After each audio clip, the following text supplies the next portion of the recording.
네, 그 채식주의자 책을 동생이 사줬어요. 이번에 노벨 문학상을 받은 한강 작가님의 장편 소설 채식주의자를 한번 읽어보려고 합니다. 원래 책을 잘 안 읽어서 그냥 읽으면 금방 실패할 것 같더라고요. 그래서 한번 제가 읽는 거를 이렇게 녹음해서 유튜브에 올리면서 저도 책을 읽고 겸사겸사 이제 동기부여도 되게끔 한번 해보겠습니다. 완독하면 좋겠네요. 시작하겠습니다.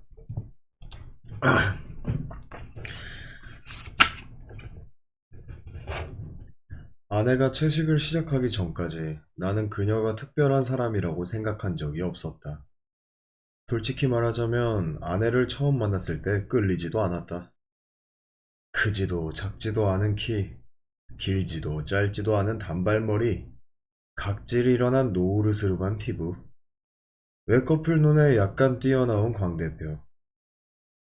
튀어나온? 개성 있어 보이는 것을 두려워하는 듯한 무채색의 옷차림. 가장 단순한 디자인의 검은 구두를 신고 그녀는 내가 기다리는 테이블로 다가왔다. 빠르지도 느리지도 힘있지도 가냘프지도 않은 걸음걸이로 내가 그녀와 결혼한 것은 그녀에게 특별한 매력이 없는 것과 같이 특별한 단점도 없어 보였기 때문이다. 신선함이나 재치, 세련된 면을 찾아볼 수 없는 그녀의 무난한 성격이 나에게는 편안했다. 굳이 그녀의 마음을 사로잡기 위해 박식한 척할 필요가 없었고 약속 시간에 늦을까봐 허둥대지 않아도 되었으며 패션 카탈로그에 나오는 남자들과 스스로를 비교해 위축될 까닭도 없었다. 20대 중반부터 나오기 시작한 아랫배, 노력해도 근육이 붙지 않는 가느다란 다리와 팔뚝, 남모를 열등감의 원인이었던 작은 성기까지 그녀에게는 그다지 신경 쓰이지 않았다. 언제나 나는 과분한 것들을 좋아하지 않는 편이었다. 어린 시절에는 나보다 두세 살 어린 조무래기들을 거느리고 다니며 골목대장 노릇을 했고, 자라서는 넉넉히 장학금을 받을 수 있는 대학에 지원했으며, 내 대단찮은 능력을 귀하게 여겨주는 작은 회사에 내세울 것 없는 월급이나마 꼬박꼬박 받을 수 있는데 만족했다. 그러니 세상에서 가장 평범한 여자로 보이는 그녀와 결혼한다는 것은 자연스러운 선택이었다.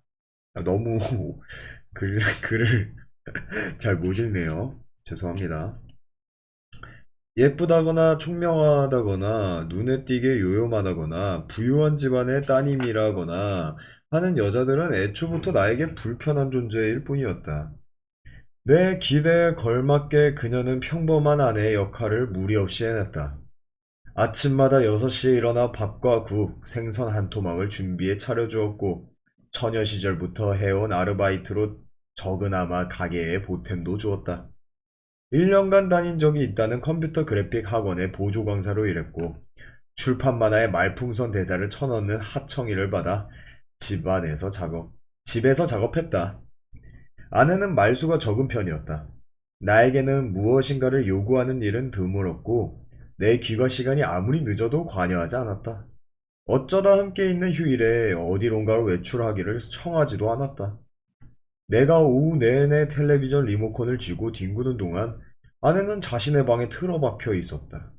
아마도 일을 하거나 책을 읽는 모양으로 아내의 취미라 할 만한 것은 기껏 책 읽기 정도였는데 그 책들이란 대부분 표지를 열어보기도 싫을 만큼 따분해 보이는 책들이었다. 끼니 때에만 문 열고 나와 말없이 음식을 만들었다. 사실 그런 아내와 산다는 게 그다지 재미있는 일일 리는 없다. 그러나 하루에도 몇 번씩 직장 동료나 친구들의 휴대폰을 울려대는 아내들. 주기적으로 바가지를 긁어 요란한 부부싸움을 벌이고 난다는 아내들이 피곤하게 느껴졌던 터였으므로 나는 감사히 여겼다. 오직 한 가지 아내에게 남다르다고 말할 점이 있다. 브래지어를 좋아하지 않는다는 것이다.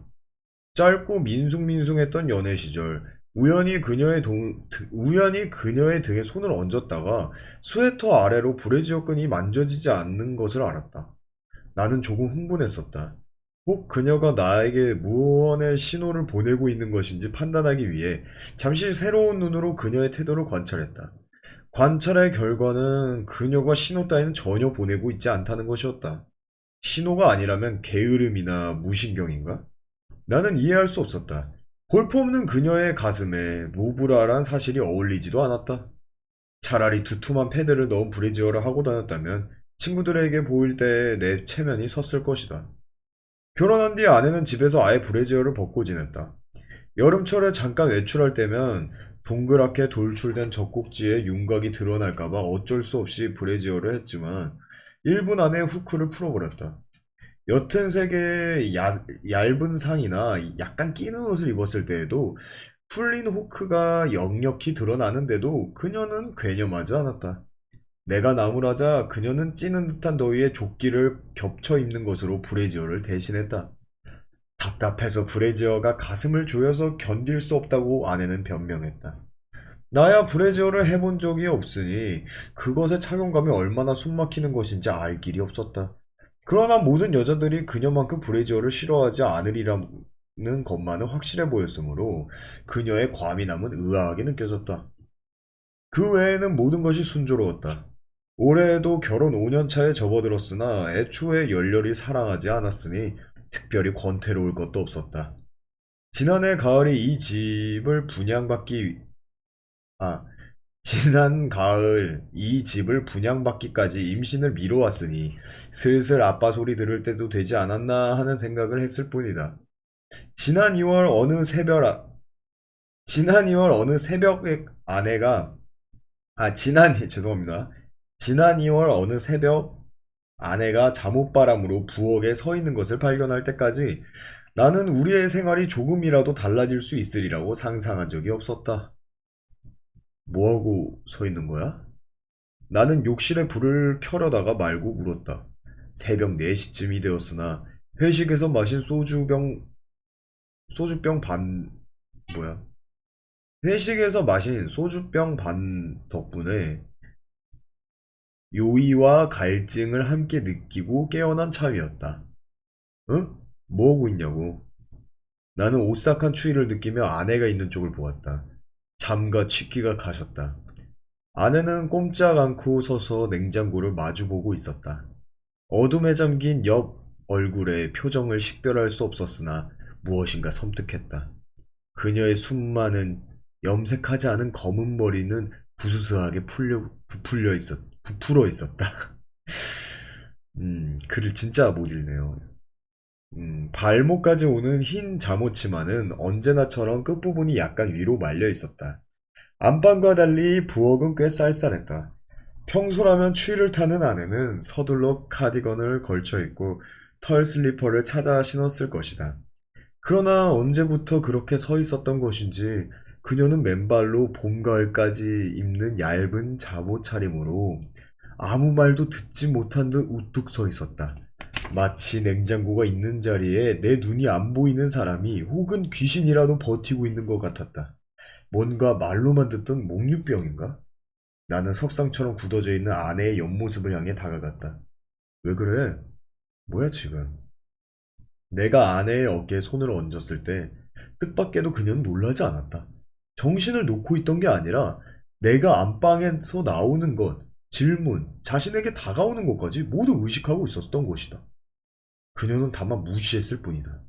가끔 그녀가 심야 드라마에 열중해 있을 때 내가 내가 귀가하는 기척을 듣고 있으면서 무시했던 것과 같이 그러나 새벽 4시에 캄캄한 부엌 400리터 냉장고의 희끄무레한 문 앞에서 몰입할 만한 게 무엇이 있다는 건가? 여보! 나는 어둠 속에 드러난 그녀의 옆 얼굴을 보았다. 처음 보는 냉정하게 번뜩이는 눈으로 그녀는 입술을 굳게 다물고 있었다. 꿈을 꿨어. 그녀의 목소리는 또렷했다. 꿈? 무슨 소리를 하는 거야? 지금이 몇 시야 대체? 그녀는 나에게 몸을 돌려 문이 열려있는 안방을 향해 천천히 걸어갔다. 문턱을 넘자 팔을 뒤로 뻗어 조용히 문을 닫았다. 나는 혼자 어두운 부엌에 남아 그녀의 흰 뒷모습을 삼킨 방문을 바라보았다. 나는 욕실에 불을 켜고 들어갔다. 며칠째 영하 10도 안팎의 추위가 계속되던 즈음이었다. 몇 시간 전에 내가 샤워를 했으므로 그때 물이 튄 슬리퍼가 아직 차갑게 젖어 있었다. 욕조 위로 시커멓게 뚫린 환풍구에서 바닥과 벽 흰 타일들에서 냉혹한 계절의 적막감이 느껴졌다. 안방으로 돌아갔을 때 아내가 웅크리고 누워있는 쪽에서는 아무런 소리도 들리지 않았다. 마치 나 혼자 있는 방 같았다. 물론 그것은 내 착각이었다. 가만히 귀를 기울이자 매우 작은 숨소리가 들려왔다. 잠든 사람의 숨소리 같진 않았다. 손을 뻗으면 그녀의 따뜻한 살을 만질 수 있었을 것이다. 그러나 왠지 나는 그녀를 만질 수 없었다. 그녀에게 말을 붙이고 싶지도 않았다. 이불 속에 누운 채 나는 잠시 현실감을 잃고 흰색 커튼을 투과해 방 안 가득 쏟아져 들어온 겨울 아침의 햇빛을 멍하니 바라보았다. 반쯤 머리를 들어 벽시계를 본 순간 튀어 일어나 문을 박차고 나갔다. 부엌의 냉장고 앞에 아내가 있었다. 미쳤어? 왜 안 깨웠어? 지금 몇 시인데? 발에 물컹한 것이 밝혀 나는 말을 멈췄다. 내 눈을 믿을 수가 없었다. 아내는 어젯밤과 똑같은 잠옷 차림으로 부스스 헝클어진 머리를 늘어뜨린 채 쪼그려 앉아 있었다. 그녀의 몸의 중심으로 희고 검은 비닐봉다리와 플라스틱 밀폐용기들이 발 디딜 데 없이 부엌 바닥에 널려 있었다. 샤브샤브용 쇠, 샤브샤브용 샤브샤브용 쇠고기와 돼지고기 삼겹살, 커다란 우족 두짝, 위생팩에 담긴 오징어들, 시골의 장모가 얼마 전에 보낸 잘 손질된 장어, 노란 노끈에 엮인 굴비들, 포장을 뜯지 않은 냉동만두와 내용물을 알 수 없는 수많은 꾸러미들, 부스럭거리는 소리를 내며 아내는 커다란 쓰레기 봉투에 그것들을 하나씩 주워 담는 중이었다. 뭐 하는 거야, 지금! 나는 마침내 이성을 잃고 고함을 질렀다. 어젯밤과 똑같이 나의 존재를 무시하며 그녀는 계속해서 고기 꾸러미들을 쓰레기 봉투에 넣어뒀다. 쇠고기와 돼지고기, 토막난 닭, 적게 잡아도 20만원어치를 될 바다장어를 당신 제정신이야? 이걸 왜 다 버리는 거야? 나는 비닐봉지를 헤치고 달려가 그녀의 손목을 낚아챘다. 뜻밖의 아내는 손목의 힘이 완강해 내 얼굴이 더워지도록 힘을 주고 나서야 비닐봉지를 놓게 할 수 있었다. 발개진 오른손목을 왼손으로 주무르며 아내는 평상시와 똑같이 침착한 어조로 말했다. 꿈을 꿨어. 다시 그 얘기였다. 표정 하나 흐트러지지 않은 채 아내는 나를 마주보고 있었다. 그때 내 휴대폰이 울렸다. 제기랄. 나는 간밤에 거실의 소파에 던져둔 외투를 뒤지기 시작했다. 마지막으로 뒤진 안주머니에서 자지러지는 휴대폰이 소나기에 잡혔다. 아, 죄송합니다. 집안에 급한 일이 생겨서 정말 죄송합니다. 서둘러 최대한 빨리 도착하겠습니다. 아닙니다. 곧 갈 수 있습니다. 조금만. 아닙니다. 그러시면 안 됩니다. 조금만 기다려 주십시오. 정말 죄송합니다. 예, 드릴 말씀이 없습니다. 나는 휴대폰 폴더를 닫고 욕실로 뛰어들어갔다. 급하게 면도하느라 두 군데 상처가 났다. 와이셔츠 다려놓은 거 없어? 대답이 없었다. 나는 욕설을 퍼부으며 욕실 앞에 빨래통을 뒤져 어제 던져놓은 셔츠를 찾았다. 다행히 구김이 많진 않았다. 넥타이를 머플러처럼 걸치고 양말을 신고 수첩과 지갑을 챙기는 동안에도 아내는 부엌에서 나와보질 않았다. 결혼 5년 만에 나는 처음으로 아내의 뒷바라지와 배웅 없이 출근해야 하는 것이었다. 미쳤군. 완전히 맛이 갔어. 나는 얼마 전에 새로 구입해 보리 비좁은 구두에 구두발을 구겨 넣었다. 현관문을 박치고 나가 엘리베이터 꼭대기층에 머물고 있는 것을 확인하고 3층 계단을 뛰어 내려갔다. 막 떠나려는 지하철에 올라탔을 때에야 나는 어두운 찻장에 비친 내 얼굴을 바라보았다. 머리를 매만지고 넥타이를 매고 셔츠의 구겨진 부분을 손바닥으로 문질렀다. 아내의 소름 끼치게 담담한 얼굴, 굳은 목소리가 떠올리는 것은 그 다음이었다. 꿈을 꿨어라고 아내는 두 번 말했다. 달리는 차창 너머 터널의 어둠 위로 그녀의 얼굴이 스쳐갔다. 처음 보는 사람처럼 그 얼굴은 낯설었다. 그러나 거래처 사람에게 둘러댈 변명과 오늘 소개할 시안을 30분 안에 정리해내야 했으므로 더 이상 아내의 이상한 행동에 대해 생각할 여유가 없었다. 어떻게든 오늘은 일찍 들어가야 했어. 부서 바뀌고 몇 달 동안 하루도 12시 전에 퇴근한 적이 없었잖아. 라고 잠깐 속으로 되까렸을 뿐이었다. 어두운 숲이었어. 아무도 없었어. 뾰족한 잎이 돋은 나무들을 해치느라고 얼굴에 팔에 상처가 났어. 분명 일행과 함께였던 것 같은데 혼자 길을 잃었나 봐. 무서웠어. 추웠어. 얼어붙은 계곡을 하나 건너서 헛강 같은 밝은 건물을 발견했어. 거적대기를 걷고 들어가는 순간 봤어. 수백 개의 커다랗고 시뻘건 고깃 덩어리들이 기다란 대막대들에 매달려 있는 걸. 어떤 덩어리에서는 아직 마르지 않은 붉은 피가 떨어져 내리고 있었어. 끊임없이 고깃 덩어리를 헤치고 나아갔지만 반대쪽 출구는 나타나지 않았어. 입고 있던 흰옷이 온통 피에 젖었어. 어떻게 거길 빠져나왔는지 몰라. 계곡을 거슬러 달리고 또 달렸어. 갑자기 숲이 환해지고 봄날의 나무들이 초록빛으로 우거졌어. 어린아이들이 우글거리고 맛있는 냄새가 났어. 수많은 가족들이 소풍 중이었어. 그 광경은 말할 수 없이 찬란했어. 시냇물이 소리내서 흐르고 그 곁으로 돗자리를 깔고 앉은 사람들, 김밥을 먹는 사람들, 한편에선 고기를 굽고 노랫소리, 즐거운 웃음소리가 쟁쟁했어. 하지만 난 무서웠어. 아직 내 옷에 피가 묻어 있었어. 아무도 날 보지 못한 사이에 나무 뒤에 웅크려 숨었어. 내 손에 피가 묻어 있었어. 내 입에 피가 묻어 있었어. 그 엇간에서 나는 떨어진 고깃덩어리를 주워 먹었거든. 내 잇몸과 입천장에 물컹한 날고기를 문질러 붉은 피를 발랐거든. 헛간 바닥, 피 웅덩이에 비친 내 눈이 번쩍였어. 그렇게 생생할 수 없어. 이빨에 씹히던 날고기의 감촉이, 내 얼굴이, 눈빛이 처음 보는 얼굴 같은데 분명 내 얼굴이 아니었어. 아니야. 거꾸로 수없이 봤던 얼굴 같은데 내 얼굴이 아니었어. 설명할 수 없어. 익숙하면서도 낯선 그 생생하고 이상한, 끔찍하게 이상한 느낌을. 아내가 차린 저녁 식탁은 상추잎과 된장, 쇠고기도 조갯살도 넣지 않은 맑은 미역국, 김치가 전부였다. 뭐야, 그래서 그 꿈 나부랭이 때문에 고기를 다 버렸다는 거야? 도대체 얼마어치를? 나는 식탁 의자에서 일어나 냉동실 문을 열었다. 텅 비어 있었다. 미숫가루와 고춧가루, 얼린 풋고추, 다진 마늘 한 봉지가 들어있을 뿐이었다. 계란 프라이라도 해줘. 나 오늘 정말 피곤해. 점심도 제대로 못 먹었어. 계란도 버렸어. 뭐? 우유도 끊었어. 기가 막히네. 나까지 고기를 먹지 말라는 거야? 냉장고에 그것들을 놔둘 수가 없어. 참을 수가 없어. 도대체 저렇게 자기중심적일 수가. 나는 아내의 얼굴을 똑바로 내려다보았다. 눈을 내리깔고 있는 그녀의 표정은 어느 때보다도 차분해 보였다. 뜻밖이었다. 그녀에게 저토록 이기적이고 제멋대로인 구석이 있었다니. 저렇게 비이성적인 여자였다니. 그래서 앞으로 이 집에서 고기를 못 먹는다는 거야? 어차피 당신은 주로 아침만 먹잖아. 점심, 저녁에는 고기를 자주 먹을 텐데. 아침 한 끼 고기를 안 먹는다고 죽진 않아. 아내는 마치 자신의 선택이 이성적이고 타당한 것이라는 듯 차근차근 답했다. 좋다. 나는 그렇다 치고 당신은 이제부터 고기를 안 먹겠다는 거야? 그녀는 고개를 끄덕였다.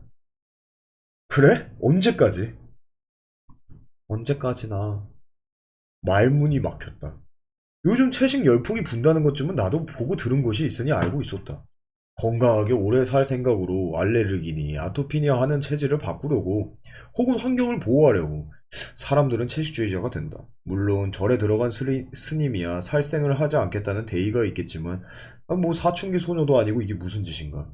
살을 빼겠다는 것도 아니고 병을 고치려는 것도 아니고 무슨 귀신에 씌인 것도 아니고 악몽 한 번 꾸고는 식습관을 바꾸다니 남편의 만류 따위는 고려조차 하지 않는 저런 고집스러움이라니. 처음부터 아내가 고기를 역겨워하는 체질이었다면 그나마 이해할 수 있었다. 결혼 전부터 아내는 식성이 좋았고 그 점이 특히 내 마음에 들었다. 그녀는 불판에 얹은 갈비를 익숙한 솜씨로 뒤집었고 한 손에 집게를, 다른 손엔 가위를 들고 쓱쓱 잘라내는 품이 듬직했다. 결혼한 뒤 일요일에 만들어내는 요리들도 그럴듯했다. 다진 생강과 물엿으로 미리 재워 향긋하고 달콤하게 튀긴 삼겹살, 샤브샤브용 쇠고기를 후추와 죽여 참기름 등으로 간하고 찹쌀가루를 앞뒤로 입힌 뒤 구워서 마치 떡이나 전 같던 그녀만의 특별식. 다진 쇠고기와 불린 쌀을 참기름에 볶은 뒤 콩나물을 얹어 지은 콩나물 비빔밥. 굵은 감자를 썰어 넣은 닭도리탕은 어땠던 거야? 자작자작 매콤한 국물이 속살까지 배어든 그것은 나는 한 자리에서 세 접시씩 비워내곤 했다. 그런데 이제 아내가 차려놓은 식탁이 무슨 꼴인가? 비스듬히 의자에 앉은 아내는 한눈에 맛없어 보이는 미역국을 입에 떠넣고 있었다. 밥과 된장을 상추에 싸서 보리 볼록하게 넣고 씻고 있었다. 나는 모르고 있었다. 저 여자에 대해서. 아무것도 모르고 있었다. 갑자기 그런 생각이 들었다. 안 먹어? 아이를 넷쯤 낳아 기른 중년의 여자처럼 방심한 목소리로 그녀가 물었다. 내가 우두커니 서서 지켜보고 있는 것을 아랑곳하지 않은 채 아삭아삭 소리내어 오랫동안 김칫대를 씹었다. 봄이 올 때까지 아내는 변하지 않았다. 매일 아침 매일 아침 풀만 먹게 되긴 했지만 나는 더 이상 불평하지 않았다. 한 사람이 철두철미하게 변하면 다른 한 사람은 따라갈 수밖에 없는 것이다. 그녀는 하루하루 말라갔다. 그렇잖아도 튀어나온 광대뼈가 볼성 사납게 뾰족해졌다. 화장하지 않으면 피부가 병자처럼 헬쑥했다. 육식을 끊는다고 모두 아내처럼 살이 빠진다면 누구든 체중 감량에 애를 끌일 필요가 없을 것이다. 나는 알고 있었다. 아내가 여의는 건 채식 때문이 아니었다. 꿈 때문이었다. 아니, 사실상 그녀는 잠도 거의 자지 않았다. 아내는 결코 부지런한 사람이 아니었다. 내가 늦은 밤에 귀가하면 아내는 먼저 잠들어 있는 경우가 많았다. 한데 이제 그녀는 내가 자정을 넘겨 들어와 씻고 잠자리에 든 뒤에도 안방으로 자러 들어오질 않았다. 책을 읽는 것도 아니고 인터넷 채팅을 하는 것도 아니고 밤새 케이블 TV를 보는 것도 아니었다. 말풍선에 대사를 쳐넣는 작업이 그렇게 많을 리도 없었다.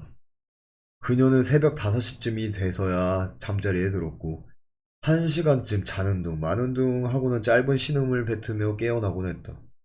헝클어진 머리에 까칠한 얼굴, 빨갛게 금이 간 눈으로 그녀는 내 아침 식탁을 지키고 있었다. 자신은 한 숟가락도 뜨지 않은 채였다. 더욱 신경 쓰이는 것은 그녀가 더 이상 나와 섹스하려 하지 않는다는 것이다. 아내는 늘 군말 없이 내 몸의 요구에 응하는 편이었고, 때로는 먼저 내 몸을 더듬어 올 때도 있었다. 그러나 이제는 내 손이 어깨에 닿기만 해도 조용히 몸을 피했다. 언젠가 나는 이유를 물었다. 뭐가 문제야? 피곤해. 그러니 고기를 먹으라고. 고기를 안 먹으니 힘이 없지. 전에 이러지 않았잖아. 사실은, 뭐, 냄새가 나서 그래. 냄새? 고기 냄새. 당신 몸에서 고기 냄새 나. 나는 너털 웃음을 터뜨렸다. 방금 못 봤어? 나 샤워했어. 어디서 냄새가 난다는 거야? 그녀의 대답은 진지했다. 땀구멍 하나하나에서. 나는 가끔 불길한 생각을 했다. 혹시 이것이 초기 증상에 지나지 않는다면? 말로만 듣던 편집증이나 망상, 신경쇠약 따위로 이어질 시초라면? 그러나 그녀가 어떤 관계에 사로잡혀 있다고 보기엔 어려웠다. 여느 때처럼 그녀는 말수가 적었고 집안을 잘 정돈했다. 주말이면 나물 두어 가지를 무쳤고 고기 대신 버섯을 넣어 잡채를 만들기도 했다. 채식이 유행이라는 점을 고려한다면 더 이상할 것도 없었다. 다만 그녀가 잠을 이루지 못한다는 것, 유난히 얼굴이 멍하고 무엇인가에 짓눌린 것처럼 보이는 아침에 내가 물을 까닭이면 꿈을 꿨어라고 대답한다는 것뿐이었다. 그것이 어떤 꿈이냐고 나는 묻지 않았다. 다시 어두운 숲속의 헛간 피웅덩이에 비친 얼굴에 대한 얘기 따윈 듣고 싶지 않으니까. 내가 들어가 보지 못한 알 길이 없는 알고 싶지 않은 꿈과 고통 속에서 그녀는 계속 야위어갔다. 무용수처럼 삐쩍 마르는가 싶더니 종래에는 환자처럼 양상한 뼈대만 남았다. 좋지 않은 생각이 들 때마다 나는 생각했다. 소도시에서 목재소와 구멍가게를 하는 장인 장모, 사람 좋은 처형과 처남 부부를 보더라도 정신적인 일탈의 혈통 같은 것은 어울리지 않는다고. 그녀의 집안 사람들을 떠올릴 때면 자욱한 연기와 마늘 타는 냄새가 자연스럽게 겹쳐졌다. 소주잔이 오가며 고기 기름이 타들어가는 동안 여자들은 부엌에서 소란스럽게 이야기를 나누고였다. 모든 식구가 장인 특히 육회를 즐겼고 장모는 손수 화로회를 뜰 줄 알았으며 처형과 아내는 커다랗고 네모진 정육점용 칼을 휘둘러 닭 한 마리를 잘게 토막낼 줄도 아는 여자들이었다. 바퀴벌레 몇 마리쯤은 손바닥으로 때려잡을 수 있는 아내의 생활력을 나는 좋아했다. 그녀는 내가 고르고 고른 이 세상에서 가장 평범한 여자가 아니었던가. 설령 그녀의 상태가 진심으로 의심스러웠다 해도 설령 그녀의 상태가 진심으로 의심스러웠다 해도 흔히 말하는 상담이나 치료 따위를 고려하고 싶진 않았다. 그것들도 하나같이 질환일 뿐이지 흠이 아니야 라고 얘기하고 다녔다. 한들 어디까지나 남의 일에 한해서였다. 정말이지 나에게는 이상한 일들에 대한 내성이 전혀 없었다. 그 꿈을 꾸기 전날 아침 난 얼어붙은 고기를 썰고 있었지. 당신이 화를 내며 재촉했어. 제기랄, 왜 그렇게 꿈을 대고 있는 거야? 알지. 당신이 서두를 때면 나는 정신을 못 차리지. 다른 사람이 된 것처럼 허둥대고 그래서 오히려 일을 뒤엉키지. 빨리 더 빨리 칼을 쥔 손이 바빠서 목덜미가 뜨거워졌어. 갑자기 도마가 앞으로 밀렸어. 손가락을 벤 것. 식칼이 식칼에 이가 나간 것. 그 찰나야. 검지손가락을 들어 올리자 붉은 핏방울 하나가 빠르게 피어나고 있었어. 둥글게 더 둥글게. 손가락을 입속에 넣자 마음이 편안해졌어. 선홍빛의 색깔과 함께 이상하게도 그 들큼한 맛이 나를 진정시키는 것 같았어. 두 번째로 집은 불고기를 우물거리다가 당신은 입에 든 걸 뱉어냈지. 반짝이는 걸 골라들고 고함을 질렀지. 뭐야 이거 칼 조각 아냐! 일그러진 얼굴로 날뛰는 당신을 나는 우두커니 바라보았어. 그냥 삼켰으면 어쩔 뻔했어! 죽을 뻔했잖아! 왜 나는 그때 놀라지 않았을까? 오히려 더욱 침착해졌어. 마치 서늘한 손이 내 이마를 짚어준 것 같았어. 문득 썰물처럼 나를 둘러싼 모든 것이 미끄러지듯 밀려가 나갔어. 식탁이, 당신이, 부엌의 모든 가구들이 나와 내가 앉은 의자만 무한한 공간 속에 남은 것 같았어. 다음날 새벽이었어. 헛간 속의 피웅덩이, 거기 비친 얼굴을 처음 본 건. 입술이 그게 뭐야? 화장을 안 한 거야? 나는 구두를 벗었다. 검은 트렌치코트 차림으로 우두망찰 서 있는 아내의 팔을 끌고 방 안으로 들어갔다. 그러고 나설 참이야 지금? 나와 아내의 모습이 화장대 거울 속에 비쳤다. 다시 해 화장. 아내는 조용히 내 손을 뿌리쳤다. 콤팩트 열고 퍼프를 얼굴에 두드렸다. 뿌옇게 분이 떠 그녀의 얼굴은 먼지를 뒤집어 쓴 헝겊 인형 같아졌다. 늘 바르던 짙은 산호색 루즈를 잿빛 입술에 바르자 아쉬운 대로 아내 얼굴은 환자 같은 창백함을 벗었다. 나는 안도했다. 늦었어. 서둘러. 나는 앞장서서 현관문을 열었다. 한 손으로는 엘리베이터의 버튼을 누른 채 아내가 뭉그적 남색 운동화에 발을 끼우는 모습을 초조히 지켜보았다. 트렌치코트에 운동화라니 어울리진 않았지만 어쩔 수 없었다. 그녀에겐 구두가 없었다. 모든 종류의 가죽 제품을 버렸기 때문이다. 시동을 걸어놓은 차에 먼저 올라타자마자 교통방송을 들었다. 사장이 예약해놓은 시내 한정식 주변의 교통 상황을 체크하기 위해 귀를 기울였으며 안전벨트를 매고 사이드 브레이크를 내렸다. 아내는 잠깐 사이 코트에 묻혀온 찬 기운을 펄럭이며 옆자리에 앉고는 부시럭부시럭 안전벨트를 맸다. 오늘 잘해야 돼. 사장이 부부 동반 모임에 과장급을 부른 건 내가 처음이야. 그만큼 날 잘 보고 있다는 거야. 새끼를 이용해 최대한 서두른 덕분에 빠듯하게 약속 장소에 도착할 수 있었다. 한눈에도 고급스러워 보이는 널따란 주차장이 딸린 2층 집이었다. 늦추위가 기승을 부리고 있었다. 얇은 봄코트 차림으로 주차장 한켠에 서서 저녁 바람을 맞고 있는 아내는 추워 보였다. 이곳까지 오는 동안 줄곧 아내는 말이 없었지만 워낙 그런 사람이었으므로 나는 개의치 않았다. 말이 없었으면 좋다.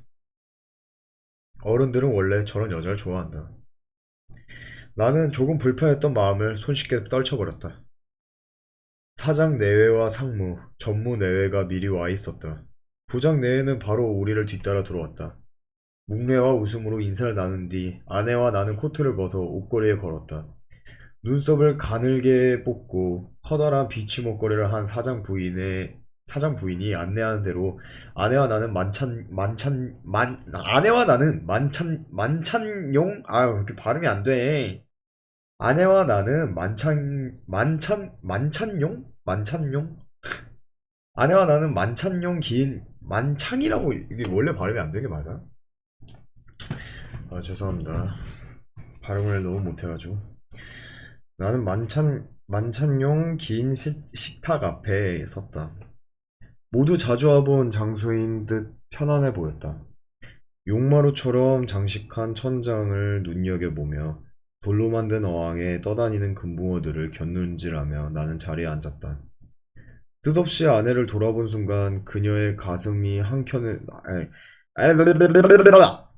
뜻없이 아내를 돌아본 순간 그녀의 가슴이 한눈에 들어왔다. 아내는 약간 달라붙는 검은색 블라우스를 입고 있었는데 두 개의 젖꼭지가 분명하게 윤곽을 드러내고 있었다. 의심할 바 없이 그녀는 브래지어를 하지 않았다. 사람들의 눈을 살피려고 고개를 돌렸을 때 나는 전무부인과 시선이 마주쳤다. 태연을 가장한 그녀의 눈이 호기심과 아연함, 약간의 주저가 어린 경멸을 드러내고 있는 것을 나는 알아보았다. 나는 뺨이 상기되는 것을 느꼈다. 여자들끼리 사교적인 대화에 참가하지 않은 채 멍하니 앉아있는 아내를, 그녀를 힐끔거리는 시선들을 의식하며 나는 마음을 가다듬었다. 최대한 자연스럽게 행동하는 것만이 그 순간 내가 할 수 있는 최선 같았다. 찾아오는데 어려움은 없었어요? 사장 부인이 나에게 물었다. 예전에 지나본 적이 있습니다. 앞마당이 좋아서 한번 들어와 보고 싶은 집이었습니다. 아, 그래요? 정원이 참 잘 돼 있죠? 낮에 오면 더 좋아요. 저 창문으로 화단이 보이거든요. 그러나 음식들이 서빙되기 시작하자 내가 간신히 유지하고 있던 팽팽한 노력의 끈은 끊어졌다. 처음 우리 앞에 놓인 것은 탕평채였다. 가늘게 채 썬 묵청포와 표고버섯, 쇠고기를 잘 버무린 정갈한 음식이었다. 그때까지 한마디의 말도 없이 자리를 지키고 있던 아내는 웨이터가 자신의 접시에 탕평치를 덜어 놓으려고 국자를 드는 찰나 작은 목소리로 말했다. 저는 안 먹을게요. 아주 작은 목소리였지만 좌중의 움직임이 멈췄다. 의아해하는 시선들을 한 몸에 받은 그녀는 이번에 좀 더 큰 소리로 말했다. 저는 고기를 먹지 않아요. 그러니까 채식주의자시군요. 사장이 호탕한 어조로 물었다. 외국에는 엄격한 채식주의자들이 덜어 있죠. 우리나라에선 이제 좀 형성되는 것 같아요. 특히 요즘엔 언론에서 하도 육식을 공격해대니 오래 살려면 고기를 끊어야 한다는 생각을 하게 되는 것도 무리가 아니죠. 아무리 그래도 고기를 아주 안 먹고 살 수가 있나요? 사장 부인이 미소 띈 얼굴로 말했다. 아내의 접시가 하얗게 빈 채로 남아있는 동안 웨이터는 나머지 9사람의 접시를 모두 채운 뒤 사라졌다. 화제는 자연스럽게 채식주의로 흘러갔다. 어, 얼마 전에 50만 년 전에 인간의 미라가 발견됐죠. 거기에는 수렵의 흔적이 있었다는 것 아닙니까? 육식은 본능이에요. 채식이란 본능을 거스르는 거죠. 자연스럽지가 않아요. 요새 사상 체질 때문에 채식하는 분들도 있는 것 같던데 저도 체질을 알아보려고 몇 군데 가봤더니 간 데마다 다른 얘기를 하더군요. 아니, 그때마다 식단을 바꿔 짜왔지만 항상 마음이 불편하고 그저 골고루 먹는 게 최선이 아닐까 하는 생각이 들어요. 골고루 못 먹는 것이 골고루 못 먹는 거 없이 먹는 골고루 못 먹는 것이 없이 먹는 건강 죄송합니다. 골고루 못 먹는 것이 없이 먹는 이거 왜 이렇게 왜 이래? 말을 글을 못 읽어. 골고루 못 먹는 것 없이 먹는 사람이 건강한 거 아니겠어요? 신체적으로나 정신적으로나 원만하다는 증거죠. 아까부터 아내의 젖가슴을 힐끔거리고 있던 전무 부인이 말했다. 아, 여자였어? 마침내 그녀의 화살은 아내에게 직접 날아왔다. 채식을 하는 이유가 어떤 건가요? 건강 때문에? 아니면 종교적인 거예요? 아니요. 아내는 이 자리가 얼마나 어려운 자리인지 전혀 의식하지 않는 듯 태연하고 조용하게 입을 떼었다. 불현듯 소름이 끼쳤다. 아내가 무슨 말을 하려는지 직감했기 때문이다. 꿈을 꿨어요. 나는 재빨리 아내의 말끝을 덮었다. 아, 집사람은 오랫동안 위장병을 앓았어요. 그래서 숙면을 취하지 못했죠. 한의사 충고대로 육식을 끊은 뒤 많이 좋아졌습니다. 그제야 사람들은 고개를 끄덕였다. 아유, 다행이네요. 저는 아직 진짜 채식주의자와 함께 밥을 먹어본 적이 없어요. 내가 고기를 먹는 모습을 징그럽게 생각할지도 모를 사람과 밥을 먹는다면 얼마나 끔찍할까. 정신적인 이유로 채식을 한다는 건 어찌됐든 육식을 혐오한다는 건 아니에요? 안 그래요? 꿈틀거리는 세발낙지를 맛있게 젓가락 말아 먹고 있는데 앞에 앉은 여자가 짐승 보듯이 노려보고 있는 것과 비슷한 기분이겠죠. 좌중이 웃음을 터뜨렸다. 따라 웃으며 나는 의식하고 있었다. 아내가 함께 웃지 않는다는 것을. 허공을 오가는 어떤 대화에도 귀를 기울이지 않은 채 사람들의 입술에 번들거리는 탕평채의 참기름만을 보고 있었다는 것을. 그것이 모두의 마음을 불편하게 하고 있었다는 것을. 다음 음식은 깐풍기였고 그 다음은 참치회였다. 모두가 먹는 동안 아내는 손가락 하나 까딱하지 않았다. 작은 도토리알 같은 유두를 블라우스 속에 뚜렷이 내민 채 거기 모인 사람들과 입술과 그 움직임을 샅샅이 빨아들이듯 지켜보고 있었다.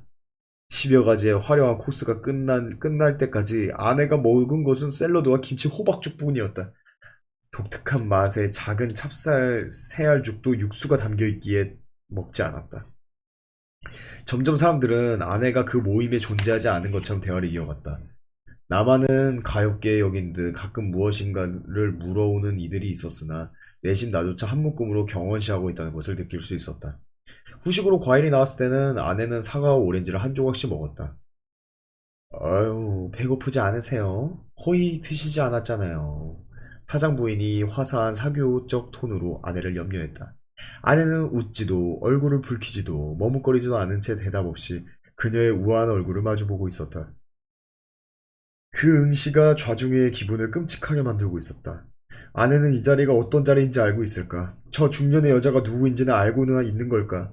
순간 한 번도 들어가 본 적 없는 그녀의 머릿속이, 그 내부가 까마득히 깊은 함정처럼 느껴졌다. 무엇인가 조치를 취해야 했다. 그날 밤 모든 것이 낭패로 돌아가는 것을 느끼며 집까지 운전해 돌아오는 동안 나는 생각했다. 그녀는 태연해 보였다. 자신이 무슨 짓을 저질렀는지 전혀 모르는 것 같았다. 졸리거나 피곤한 듯 비스듬히 차창에 얼굴을 기대고 있을 뿐이었다.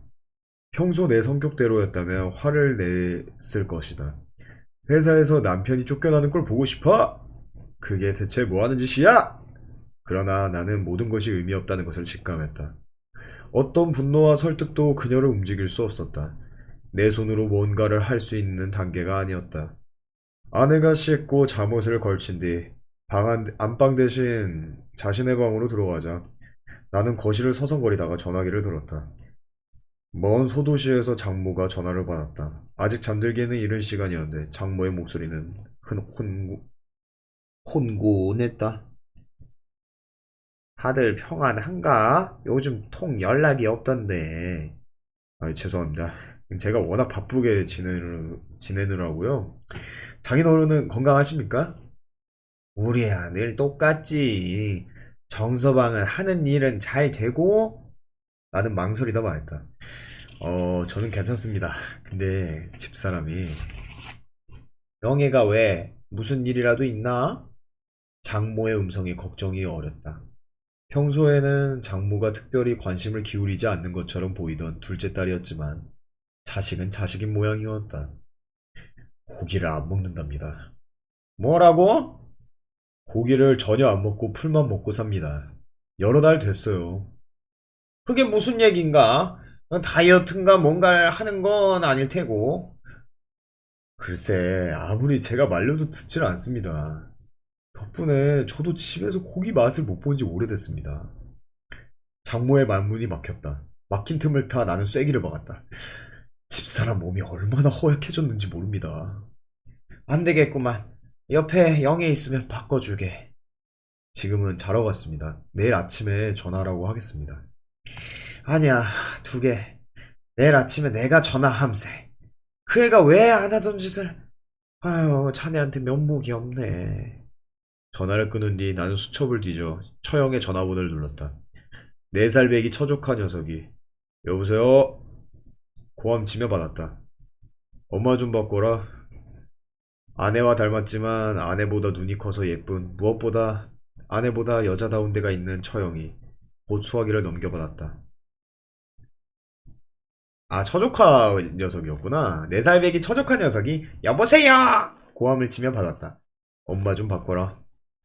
아내와 닮았지만 아내보다 눈이 커서 예쁜, 무엇보다 아내보다 여자다운 데가 있는 처형이 곧 수화기를 넘겨받았다. 여보세요? 콧소리를 섞어내는 채영과,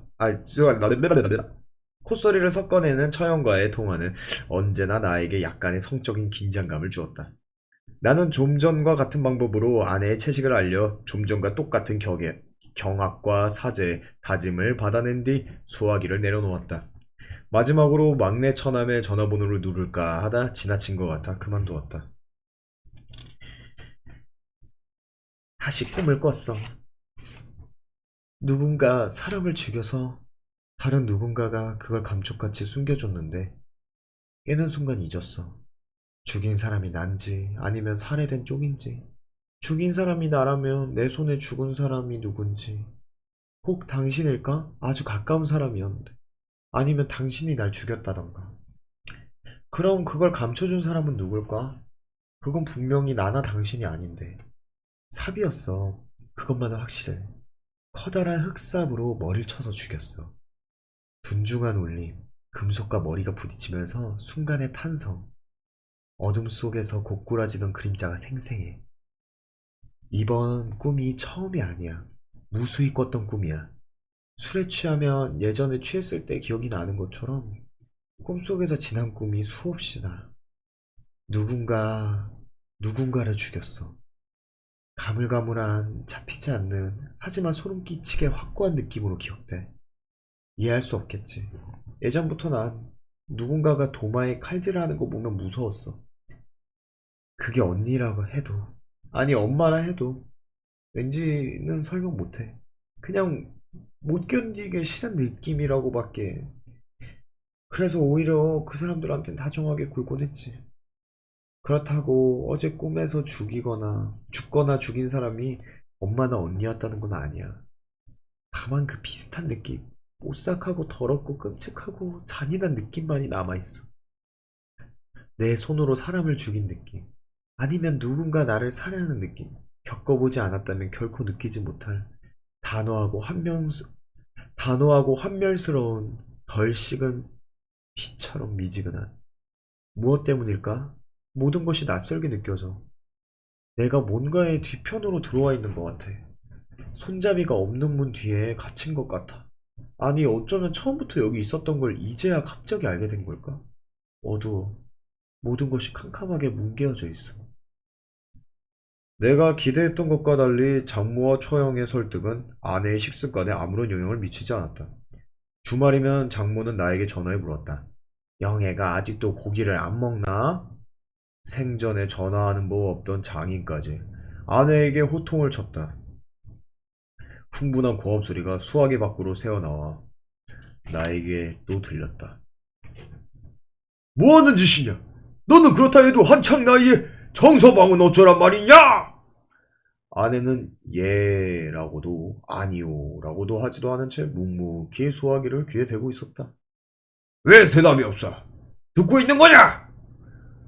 부엌에 국냄비가 끓었으므로 아내는 말없이 수화기를 테이블에 내려놓고 부엌으로 갔다. 가서 돌아오지 않았다. 상대 없이 애처롭게 고함을 치고 있는 장인을 위해 나는 수화기를 집어들었다. 죄송합니다, 장인어른. 아니야, 내가 면목이 없네. 가부장적인 장인은 지난 5년간 들어본 적 없는 사과조의 말로 나를 놀라게 했다. 배려의 말달이 없는 그에게 어울리지 않았다. 월남전에 참전해 무공 훈장까지 받은 것은 가장 큰 자랑으로 여기는 그는 목소리가 무척 크고 그 목소리만큼 대가 센 사람이었다. 내가 월남에서 베트콩 일곱을 하고 시작되는 레퍼토리를 사위인 나도 두어 번은 들은 적이 있었다. 아내는 그 아버지에게 18살까지 종아리를 맞으며 자라곤 했다. 그렇잖아도 내 달에 올라갈 테니 그때 앉혀놓고 얘기를 해보겠네. 6월에는 장모의 생일이 있는 달이었다. 처가가 멀어 서울의 처갓집 형제들은 선물을 붙이고 전화를 드리는 것으로 장모의 생일을 넘기곤 했다. 그런데 마침 5월 초에 처형네가 평수를 넓혀 이사를 했으니 직구경도 할 겸 장인내외가 올라온다는 것이었다.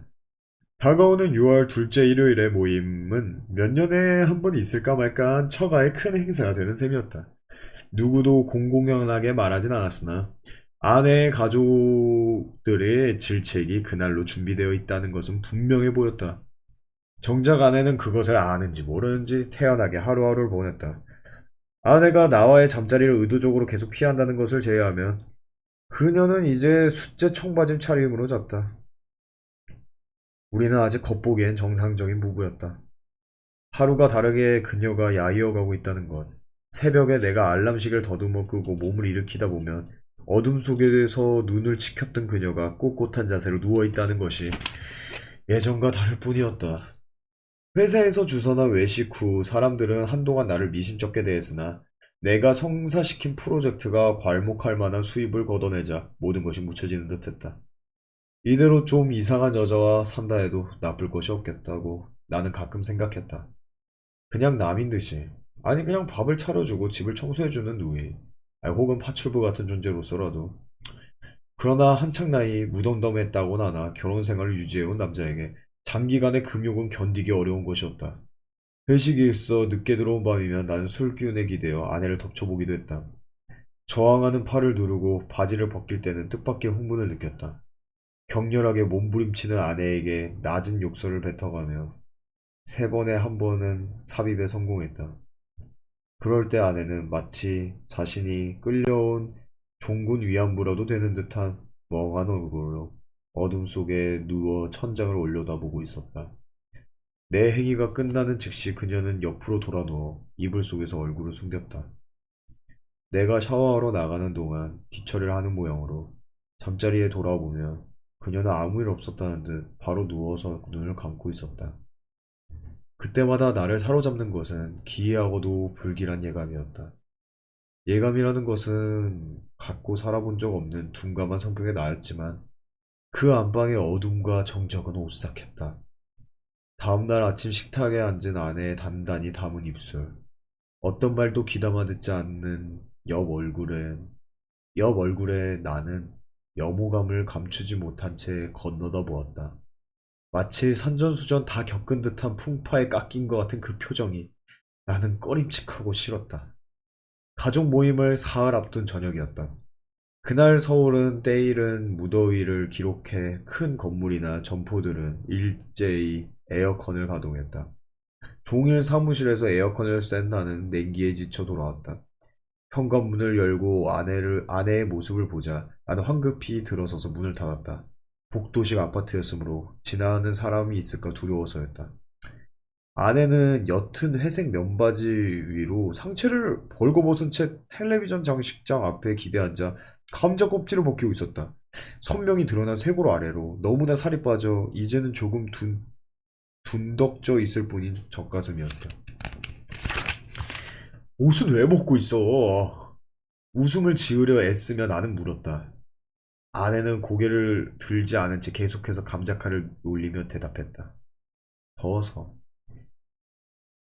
고개를 들어봐 나는 소리를 내지 않은 채 이를 악물고 속으로 말했다. 고개를 들고 웃어 그는 그 대답이 농담이라는 걸 보여봐. 그러나 그녀는 웃지 않았다.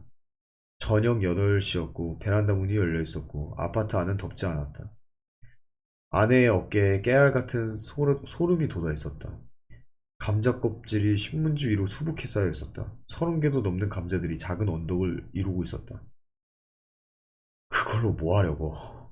나는 태어날 가장에 물었다. 쪄먹으려고. 그걸 다? 응. 나는 비실비실 웃음을 흘리며 그녀가 따라 웃기를 기다렸다. 하지만 그녀는 웃지 않았다. 내 얼굴을 올려다보지도 않았다. 그냥 허기져서 그래.